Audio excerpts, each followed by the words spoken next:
5.4 metre ফিতা 6 জন ছাত্রীর মধ্যে সমানভাবে ভাগ করে দিলে একজন ছাত্রী কত মিটার ফিতা পাবে?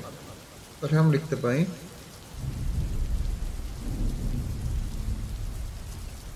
6 জন ছাত্রী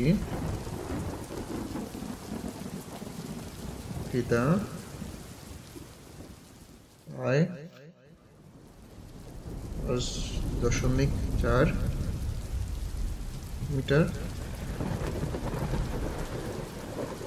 তাহলে একজন ছাত্রী ফিতা পায় 5.4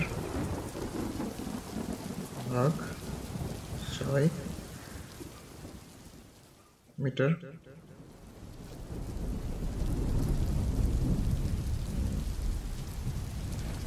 এখানে বের করি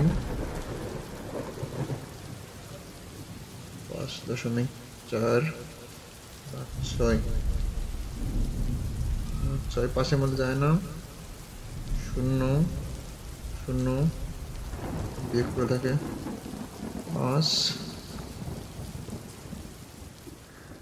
দশমিক 4 আনি 6 নং 54। তাহলে আমরা পাচ্ছি 0.9 মিটার।